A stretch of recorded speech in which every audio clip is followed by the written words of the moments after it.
جی welcome back ناظرین. بات کر لیتے ہیں ضمنی انتخابات کے بائیکاٹ کے حوالے سے. متحدہ یا ایم کیو پاکستان کی اگر بات کی جائے تو اس کے 9 امیدواروں نے کاغذات نامزدگی جو ہے وہ واپس لے لیے ہیں. ان میں جو نام ہیں بڑے نام ہیں, ابھی ماضی کے اندر ہی متحد ہونے والے جو لوگ ہیں,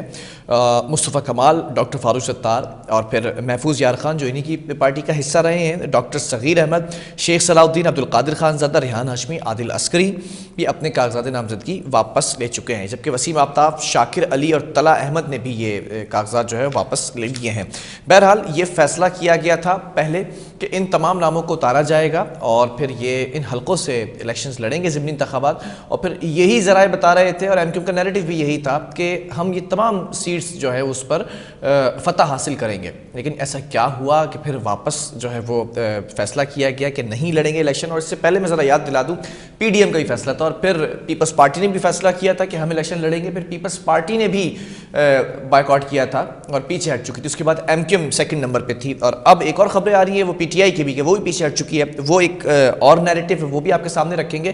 ایم کیو کی جانب سے ہمارے ساتھ ممبر آف نیشنل اسمبلی محمد ابو بکر آن کال موجود ہیں. ابو بکر, بہت شکریہ پروگرام کے لیے, آپ نے وقت دیا. بائیکاٹ کر لیا گیا, پھر آج کاغذات نامزدگی جو ہے واپس بھی لے لیے گئے. سب سے پہلا سوال, یہ بائیکاٹ کیا کیوں کیا ہے؟ یہ ضمنی انتخاب کے حوالے سے بات جی بالکل, ضمنی انتخابات کے حوالے سے. دیکھیں, اس میں جو پہلے ہم نے نامزدگیاں تو داخل کرا دی تھی اور ہم گئے تھے کہ الیکشن کے اندر حصہ لیا جائے گا, لیکن جب دیکھا گیا کہ پی ڈی ایم نے بھی اس کے حوالے سے الیکشن میں حصہ لینے سے منع کر دیا, تو اس کے بعد پیپلز پارٹی نے بھی اپنے کینڈیڈیٹ کو اس میں نہیں اتارا. اور پھر ہماری رابطہ کمیٹی اس بات پہ پھر غوث و خوص ہوتا رہا. 2 دن اجلاس رابطہ کمیٹی کا باقاعدہ اجلاس ہوتا رہا اور بہت طویل اجلاس ہوتا رہا اور تمام پہلوؤں پہ غور کیا جاتا رہا. تو الیکشن لڑنا تو ایک جمہوری پروسیس کا حصہ ہے, لیکن اس میں پھر یہ رائے آئی کہ الیکشن جو اس وقت ملک کے حالات ہیں اور جس طرح پنجاب اور خیبر پختونخوا کے اندر ایک صورتحال پیدا ہوئی ہے اور اس میں ایک عجیب صورتحال ہے, الیکشن ہو رہا ہے نہیں ہو رہا ہے. الیکشن کمیشن کہتا ہے کہ ہمارے پاس جو ادارے ہیں ان کی طرف سے ہمیں جب تک سپورٹ نہیں ملے گی ہم کیسے کریں. تو ایک عجیب گونگوں کی صورتحال ہے. ایسی صورت میں کوئی بھی کینڈیڈیٹ جو الیکشن کے اخراجات اٹھائے اور پھر اس میں حکومت کی جو صورتحال ہے معاشی طور پہ,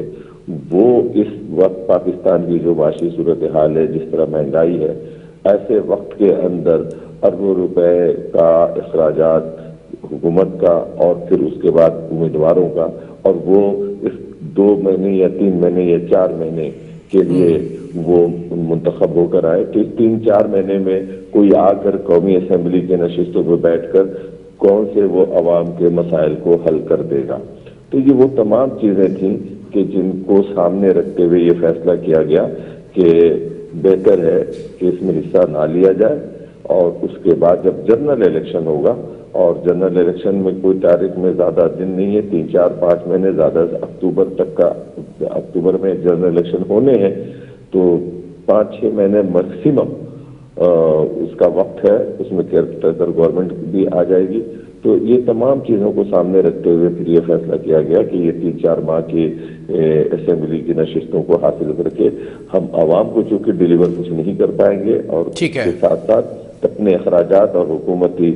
اخراجات, حکومت کے خزانے سے ایک بہت بڑی خطیر رقم اس میں الیکشنوں میں خرچ ہوتا ہے. تو ان تمام باتوں کو سامنے رکھ کے ہم نے یہ فیصلہ کیا کہ اس الیکشن میں حصہ نہ لیا جائے. ٹھیک ہے, یہ فیصلہ کیا گیا. تمام آپ کی جو باتیں تھیں وہ ایک طرف اگر مان لیتے ہیں صحیح, تو پھر سوال یہ پیدا ہوتا ہے یہ فیصلہ پہلے کیوں نہیں کیا گیا تھا؟ پہلے تو آپ نے بڑے بڑے نام اتار دیے تھے تمام حلقوں کے اندر, پھر چلے بائیکاٹ کر دیا, تو اب اسی سینیریو کو رکھ لیتے ہیں آنے والے جنرل الیکشنز کے اوپر. تو تیاریاں کیا مکمل ہیں یا پھر اس سے بھی کوئی چانسز ایسے نظر آ رہے ہیں کہ بائیکاٹ کر لیں گے آپ؟ نہیں, دیکھیں, جنرل الیکشن تو جتنی بھی صورتحال خراب رہی ہے ایم کیو ایم کی, آپریشن کے دنوں میں بھی ان علاقوں میں جہاں MQM داخل نہیں ہو پاتی تھی وہاں سے بھی الیکشن لڑتی رہی ہے اور جیتتی رہی ہے. تو جنرل الیکشن کے اندر تو چھوٹی چھوٹی جماعتیں اور آزاد امیدوار جو 100 اور 1000 ووٹ لیتے ہیں وہ بھی الیکشن میں حصہ لیتے. تو بہرحال MQM آج بھی سندھ کی ایک بڑی جماعت ہے اور شہری علاقوں کی نمائندگی کرتی ہے یہ جماعت. تو انہی بنیادوں پر ہم نے یہ محسوس کیا کہ لیکن رابطہ کمیٹی میں جو فیصلہ کیا گیا ٹھیک ہے ایک ٹیسٹ ہو جاتا متحد ہونے کے بعد آپ کا جو ووٹ بینک ہے وہ اکٹھا ہوا ہے یا پھر منتشر ہوا ہے ایک ٹیسٹ ہو جاتا وہ آپ نے ضمنی انتخابات میں ہی موقع گوا دیا پھر یہ جو بلدیاتی انتخابات ہوئے تھے ماضی قریب میں ہی اس میں بھی موقع گوا دیا. تو پھر ایسا تو نہیں ہے کہ جو جنرل الیکشن ابھی ماضی میں ہوئے تھے اسی طرح تو رزلٹ نہیں آئے گا کوئی اور جماعت اگر سبقت لے گئی کراچی سے؟ ہیلو بہت ڈسٹرکشن ہو رہا ہے بہت زیادہ. Hello hello I think line میں کوئی ایشو ہے اس کو جو ہے وہ سالو کرنے کی کوشش کی جا رہی ہے. Muhammad Abu Bakr member of national assembly MQM Pakistan سے ہمیں MQM پاکستان کا موقف دے رہے تھے. لیکن سوال یہ پیدا ہوتا ہے کہ اگر یہ فیصلہ کیا گیا ہے کہ ملک کی معیشت جو اس وقت معاشی صورتحال ہے وہ اس حد تک جا گزری ہے کہ آپ الیکشن کے اندر اگر حصہ لیں گے تو اور بوجھ پڑے گا اور دباؤ پڑے گا. تو یہ تمام چیزیں پہلے بھی آپ سوچ رہے تھے پہلے بھی رابطہ کمیٹی کے اندر وہ دماغ سر جوڑ کر بیٹھے تھے جو ان تمام چیزوں پر غور کر رہے تھے بلکہ آپ کے جو منسٹرز ہیں وہ تو بیٹھے ہوئے ہیں فیڈرل گورنمنٹ کے اندر تو وہ بھی مشورے دے رہے تھے. لیکن یہ اچانک سے ایسا کیا ہوا کہ آپ نے حصہ لیا بڑی دیدہ دلیری سے آپ نے یہ اناؤنسمنٹ کی کہ ایک طرف مصطفیٰ کمال لڑیں گے الیکشن ایک طرف فاروق ستار ہوں گے ایک طرف وسیم آفتاب ہوں گے ایک طرف جو ہے وہ ریحان ہاشمی ہوں گے. یہ تمام ناموں کو آپ نے بڑا جو ہے وہ اچھالا اور کہا کہ ہم جو ہے وہ ان ناموں کو اتار رہے ہیں یہ سیٹس ہماری ہوں گی. لیکن اس کے بعد ایسا کیا ہوا کہ PDM نے درخواست کی اور درخواست کرنے کے بعد پھر ہم دیکھتے ہیں کہ یہ فیصلہ بالکل بدل گیا. دوبارہ جوائن کر چکے ہیں محمد ابو بکر یہ جاننا چاہوں گا تھوڑا سا اس سوال کے اوپر جواب میں وضاحت کیجئے گا کہ یہ فیصلہ پہلے کیوں نہیں لیا گیا. وہی منسٹر جو آپ کے فیڈرل گورنمنٹ میں بیٹھے ہوئے ہیں وہ یہ مشورے تو دے رہے تھے کہ اس وقت سیاسی صورتحال تو بہتر نہیں ہے لیکن معاشی صورتحال بھی خاصی کوئی اچھی نہیں ہے. تو اس وقت پھر یہ نام بڑے بڑے حلقوں کے اندر کیوں جو ہے وہ اتار دیے گئے اور یہ کہا گیا کہ MQM 7 سے 8 سیٹس تو لے جائے گی؟ دیکھیں جب الیکشن کے تاریخ کا اعلان ہوا تو ایک جمہوری جماعت ہونے کی حیثیت سے صرف MQM نہیں تمام جماعتیں اس بات پہ متفق تھیں اور ہم ایک اپنا حق سمجھتے تھے. لیکن جب صورتحال دیکھا کہ بڑی بڑی جماعتیں جو ہیں وہ بھی اس میں حصہ نہیں لے رہی اور ان سے بھی مشاورت ہوئی انہوں نے بھی ہم سے رابطہ کیا اور انہوں نے پھر اس بات کا ہمیں اندیا دیا یا انہوں نے ہم سے ریکویسٹ کی کہ جو معاشی صورتحال ہے ایسی صورتحال کے اندر بہت مشکل ہوگا کہ ہم اخراجات کو برداشت کر سکیں اور 3 مہینے کے بعد پھر ایک جنرل الیکشن سامنے کھڑا ہے. تو ایسی صورتحال میں اگر اس الیکشن میں بحیثیت اتحادی انہوں نے ریکویسٹ کی تھی کہ اگر MQM بھی حصہ نہ لے گو کہ MQM کی اپنی رائے ہے ایک انڈیپینڈنٹ ہماری جماعت ہے لہٰذا ان باتوں کو بھی سامنے رکھا گیا تھا. اس کے بعد رابطہ کمیٹی کا اجلاس ہوا اور رابطہ کمیٹی نے بڑی مطلب میں یہ بھی اگر سوال کروں آپ سے کہ PDM نے ریکویسٹ کی تھی آپ سے کیونکہ نیو لیگ نے تو شروع سے بائیکاٹ کیا تھا PDM نے پہلے ریکویسٹ کی پیپلز پارٹی سے یہ وہی پیپلز پارٹی جس سے آپ ناراض تھے بلدیاتی الیکشنز کے اندر پھر اس پیپلز پارٹی نے فیصلہ کیا کہ ہم الیکشن میں حصہ نہیں لیں گے. اس کے بعد اسی لیگیسی کو فالو کرتے ہوئے آپ نے بھی یہ فیصلہ کیا. Is that true? نہیں لیگیسی کی بات نہیں ہے. میں نے کہا نا کہ اگر اس الیکشن میں کم از کم 1 سال کی مدت مل جاتی تو شاید MQM اپنے فیصلے جو آج ہے وہ نہیں ہوتا. لیکن اس کی مدت اتنی کم ہے کہ کوئی بھی جماعت اور ہماری جیسی جماعت جو مقصد مڈل کلاس اور لوور مڈل کلاس سے تعلق رکھتی ہے بڑی مشکل سے الیکشن کے اخراجات کو پورا کر پاتی ہے. ایسی جماعت جو بڑی بڑی جماعتیں ہیں وہ اس میں حصہ لینے سے اپنے آپ کو دور رکھا. تو MQM جیسی جماعت جو فائنینشلی بھی ہمارا پرابلم رہتا ہے تو ایسے وقت میں 3-4 ماہ کے لیے امیدوار کو لے کر آنا اور اس کی پوری توانائی کو اس کے اندر جھونک دینا تو ہم نے یہ بہتر سمجھا کہ ہم اپنے تنظیمی اسٹرکچر کو چونکہ پچھلے دنوں آپ نے دیکھا ہے کہ 2 ماہ قبل تمام جو ہمارے مختلف دھڑے تھے وہ سب متحد ہوئے ہیں. تو پھر یہ فیصلہ ہوا کہ بجائے اس الیکشن میں جانے کے جو بالکل چند مہینوں کے حوالے سے یہ الیکشن ہے, کیوں نہ ہم اپنے تنظیمی اسٹرکچر کو مضبوط کریں, کیوں اور اوپر سے یہ سینسس ہے تو اس پہ زور دیا جائے. تو اس وجہ سے ایک طرف سینسس کا کام شروع ہو گیا تھا, دوسری طرف اب ایک وقت میں سینسس جو کراچی کے لیے ایک زندگی موت کا حیثیت رکھتا ہے, جو شہری علاقوں کے لیے کراچی, حیدرآباد اور سندھ کے شہری علاقوں کے لیے جہاں 1.5 کروڑ کی آبادی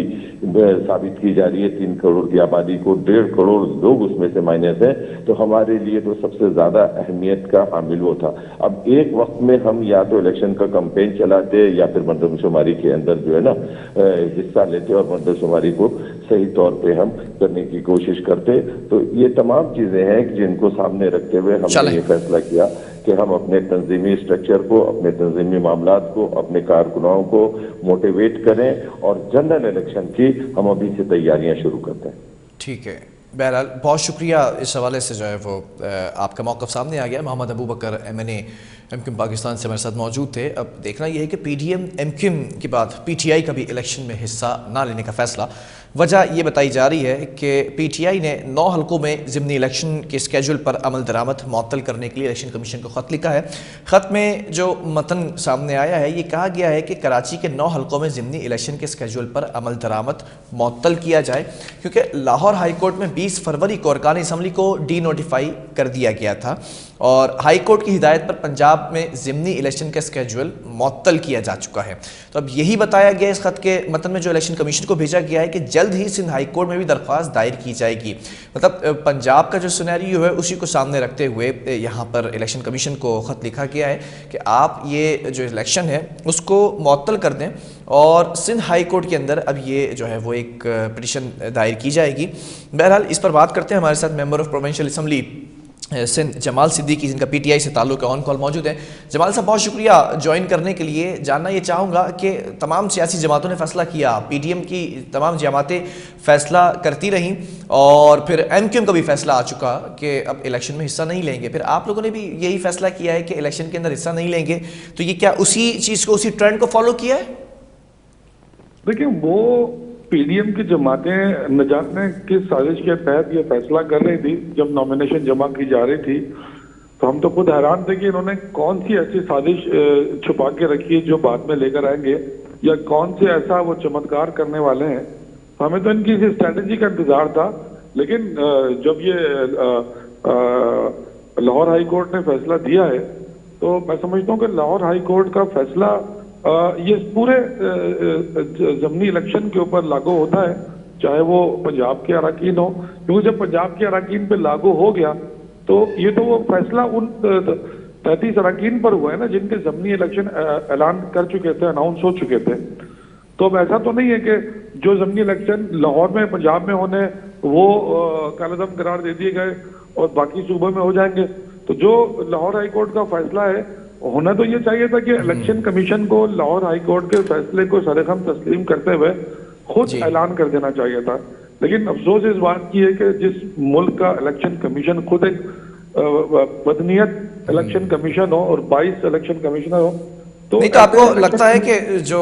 لاہور ہائی کورٹ نے 20 فروری کو فیصلہ سنایا ہے, اسی فیصلے کو مد نظر رکھتے ہوئے جب سندھ ہائی کورٹ میں درخواست دائر کی جائے گی تو یہی فیصلہ آئے گا سامنے؟ دیکھیں جی, کورٹ کے پاس ایویڈنس موجود ہے نا کہ اگر ایک ہائی کورٹ میں فیصلہ دیا ہے تو دوسرے صوبے کی ہائی کورٹ کے پاس وہ ایویڈنس موجود ہے کہ کن بنیاد پہ ان لوگوں کے جو الیکشن تھے ضمنی وہ رکھے گئے تھے, اور وہ کون سے دلائل جو لاہور ہائی کورٹ میں دیے گئے تھے ان کو مانتے ہوئے اس عدالت نے یہ فیصلہ کیا. تو یہ بڑا ایک ایگزامپل ہے جو سندھ ہائی کورٹ میں بھی جائے گا, تو اس پہ یقیناً مجھے پوری امید ہے کہ اسی طرح کا امپلیمنٹ ہوگا. میں آپ سے عرض کر رہا ہوں نا کہ اگر الیکشن کمیشن جو کہ اپنے آپ کو بڑا صاف اور شفاف کہتا ہے, تو اس کو یہ فیصلہ کرنا تھا کہ جب ایک معزز عدالت نے فیصلہ دے دیا ہے تو اس کے بعد تو گنجائش ختم ہو جاتی ہے. تو ہمارے ملک کے اداروں کا المیہ یہ کہ انہیں آئین کی زبان اپنے ہاتھ سے سمجھ نہیں آتی, انہیں آئین کی زبان عدالتوں کے ہاتھ سے سمجھ میں آتی ہے کہ جب عدالتیں فیصلہ کرتی ہیں تو اس کے بعد وہ اپنا سر جھکا لیتے ہیں. ادروائز وہ آخر وقت تک اس آئین ٹھیک کے ہے، ساتھ، لیکن پی ڈی ایم تو چاہ بھی یہی رہی تھی، پی ڈی ایم کا نیریٹو بھی یہی تھا کہ ضمنی انتخابات نہیں ہوں، بائیکاٹ کیا، تمام سیاسی جماعتوں نے ایک سے ایک بڑھ کر ریکویسٹ کرتے رہے تمام جماعتوں کو، اور پھر تمام جماعتیں اس وقت بائیکاٹ کر چکی ہیں، اب آخر میں آپ لوگ رہ گئے ہیں، تو وہ تو ایسا لگ رہا ہے کہ پی ڈی ایم کا جو نیریٹو تھا وہ جیت رہا ہے۔ نہیں ایسا نہیں ہے بلال، دیکھیں ایسا نہیں ہے، کیونکہ پی ڈی ایم کی جماعتوں کو پتہ ہے کہ جب وہ الیکشن میں آئیں گی تو یہ سیٹیں ہماری جیتی ہوئی ہیں، اور اس وقت پاکستان کی تاریخ کی سب سے بلند مقبولیت پہ عمران خان صاحب کھڑے ہوئے ہیں، جیسا جتنا کوئی اور سیاسی جماعت، کوئی اور سیاسی لیڈر اتنی مقبولیت پہ نہیں کھڑا، عوام میں اتنی پذیرائی پہ نہیں کھڑا، تو یہ ان کا خوف ہے، یہ ان کا خوف ہے کہ ایم کیو ایم کراچی میں جس طرح سے وائپ آؤٹ ہوئی ہے، آپ نے دیکھ دیا ایم کیو ایم کہاں پہ کھڑی ہے کراچی میں، تو اسی خوف سے ایم کیو ایم نے بلدیاتی الیکشن سے جان چھوڑائی بائیکاٹ کر کے، اور اسی خوف کی وجہ سے ایم کیو ایم یہ پی ڈی ایم کا سہارا لے کر جو اپنے آپ کو میدان سے بھاگ رہی ہے، ان کو پتہ ہے کہ وہ جس طرح بلدیات سے بھاگی تھی اور بلدیات لڑتی تو ایم کیو ایم آج ختم ہو چکی ہوتی، تو ایم کیو ایم کا سروائیول اسی میں ہے کہ وہ بائیکاٹ کا نام استعمال کر کے اپنی بقا کی لڑائی تھوڑی بہت دیر اور مزید لڑ سکیں گے۔ یہ چلیں ٹھیک ہے، بہت شکریہ Jamal Siddiqui, member of provincial assembly Sindh, P T I Sindh کے تعلق ہمارے ساتھ موجود تھے۔ بہرحال ناظرین، سیکیورٹی کی ناقص جو صورتحال ہے خاص طور پر سندھ ہائی کورٹ کی، وہ آپ کے سامنے رکھیں گے۔ سندھ ہائی کورٹ کی جو سیکیورٹی میں ٹرن سائٹ سسٹم ہے، بیگیجز اسکینرز ہیں اور دھماکہ خیز مواد کا پتہ لگانے والا آلہ ہے، وہ موجود ہی نہیں ہے، جبکہ گاڑیوں کا معائنہ کرنے والے شیشے، وہیکل کلر اور خاردار تاریں اور واچ ٹاور بھی موجود نہیں ہیں، جبکہ سندھ ہائی کورٹ کی عمارت کی چھتوں پر 3 سیکیورٹی پوسٹ بند ہیں اور کمیونیکیشن سسٹم بھی موجود نہیں ہے۔ عمارت میں alarm system, evacuation system, second layer security, bunker اور سیف ہاؤس بھی موجود نہیں ہے، جبکہ سندھ ہائی کورٹ میں گاڑیوں کا معائنہ کرنے والے دونوں سسٹم اور تینوں ہائیڈرولک جو وہیکل سسٹم ہے وہ بھی ناکارہ ہے، اور سندھ ہائی کورٹ میں سیکیورٹی پر 120 اہلکار تعینات ہیں اور یہاں ڈیلٹا مینول بیریئرز بھی موجود نہیں ہیں، جبکہ ساتھ ساتھ اگر سٹی کورٹ کی سیکیورٹی کی ناقص صورتحال کی بات کی جائے تو وہ بھی قابل غور ہے۔ سٹی کورٹ کی عمارت میں سیکیورٹی کے 10 واک تھرو گیٹس میں سے 2 ناکارہ ہیں۔ سٹی کورٹ میں ٹرن سائٹ سسٹم، دھماکہ دار جو